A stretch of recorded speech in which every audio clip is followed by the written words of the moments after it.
Hey man, it's your boy TJ, man. We got Jaire Alexander to the Ravens. Damn, I ain't gonna lie, the Ravens. Stop. What?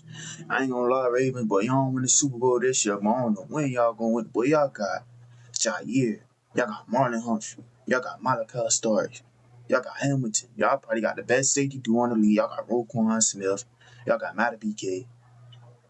Y'all got Kyle Van Noy. But y'all offense, say Bateman, Andrews, Likely, come Henry.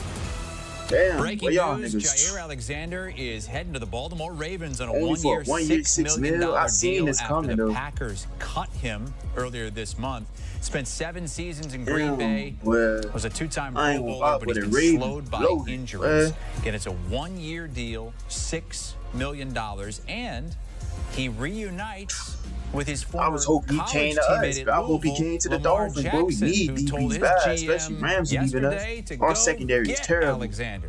Boy, we hoping we got accomplished cornerback available. Have you gotten a chance? Go get him, Eric. I love all our corners, don't get me wrong, but go get him, Eric. Have you gotten a chance to talk to Jaire about coming here? Yeah, I hit him up, but you know, you don't know. You never know with Jaire. That's my boy, man. And now here we are, reunited. Lamar Jackson and Jaire Alexander. Our senior NFL insider, Jonathan Jones, is with us now. JJ, how much did Lamar Jackson have to do with getting this thing done?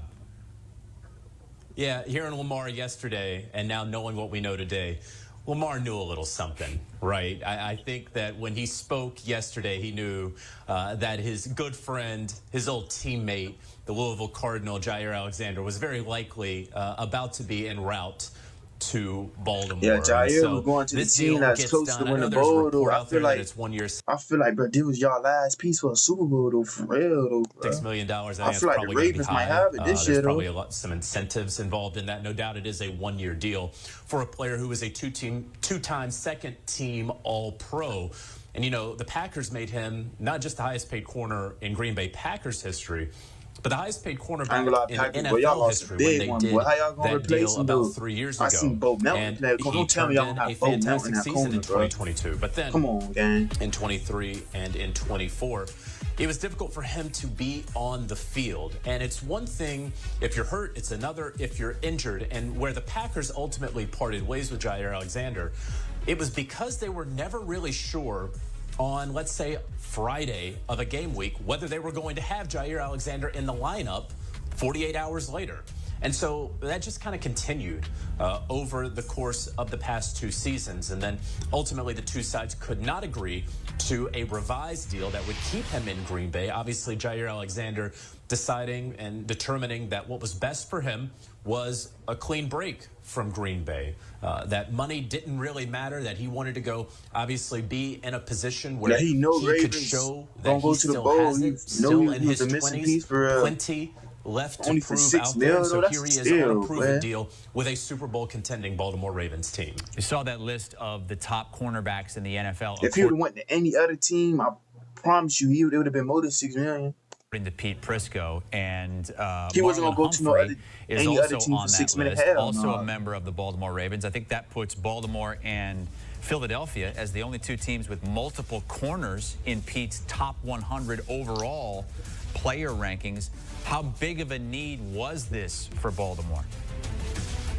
It was a big need because they lost Brandon Stevens to free agency. Brandon They knew that they Stevens couldn't keep him in free boy. agency. A number of teams were in on him. The New York Jets wound up getting him as the outside corner. Of course, back in 2024, they drafted Nate Wiggins in the first round, so he's going to line up on one side, but they needed another outside corner. Marlon Humphrey's going to be the slot guy, as we know. They signed. Boy, y'all got Nate Wiggins. I forgot about Nate Wiggins. God damn, boy. Y'all got Nate Wiggins, so y'all probably gonna have Nate Wiggins on the outside, Jaire on the outside, and then Marlon Humphrey in the slot. No. I think y'all should have Marlon on the outside, Jaire on the outside. Y'all should put Wiggins in the slot. In free agency, put but Wiggins I don't know that they were ever certain that he was definitely going to be the week 1 guy. And then y'all got Hamilton I think now, as long as Jaire Alexander is healthy, and I don't have any reason to believe that he will not be, or at least that is not the expectation. Once you get to week 1, he should be, of course, the starting corner. And then You consider that they have Kyle Hamilton back there at sort of that do-everything safety position, certainly in line to become the highest paid safety in NFL history at some point. This is a very fearsome defensive backfield. This is a Ravens team that for the last couple of years with the MVP, the perennial MVP candidate Lamar Jackson, has been aggressive in free agency. You go back to a couple years ago when they signed Odell Beckham Jr. to that one-year $15 million deal. That was above market for Odell, but they wanted to keep Lamar Jackson happy, certainly, and they brought him in there when they needed to sign Lamar Jackson. They go out last year in free agency and get Derrick Henry, someone who was essentially born to be a Baltimore Raven. Gonna be like that. They finally got him in free agency, and then, of course, just I think a month or two ago, re-upped him and gave him a raise after that fantastic season that he had this past year. And now going after Jaire Alexander, not necessarily the money, right? This is not Jaire Alexander cashing in, but showing that they are going to be aggressive. Jaire Alexander just released from Green Bay, had a number of suitors. I believe that this could have stretched into the summer for Alexander, and maybe if he wanted this to go to the highest bidder, he certainly could have waited and waited, but he wanted to be in Baltimore, one of the few teams that is still he playing with his homeboy, man. You want to reunite with his homeboy? Less than a half dozen having it this week, and so everyone's still in the building. He can go chat with folks, feel good about his talks with GM Eric DeCosta. Obviously has Lamar Jackson's number. They've talked about this for some time, and so they get this deal done as Baltimore continues to look to get over that hump finally and get back to the Super Bowl. And they are one of the favorites to do that this upcoming season. They should be the favorite to do it, bro. I ain't gonna lie. Assuming Jaire Alexander I ain't got a Super Bowl favorite right now. Probably the Chiefs. Of course, the Chiefs gonna be in there. The Ravens and the Eagles, bro. A little bit more healthy than he has the past few seasons. That's Jonathan Jones with us as Alexander signs a one-year deal with the Ravens. I got the Bills over the Chiefs and the Eagles and the Lions. It's worth up to $6 million. They are the co-favorites with the Buffalo Bills to win the Super Bowl going into this season. Even shorter odds than the Kansas City Chiefs and the defending champion Eagles.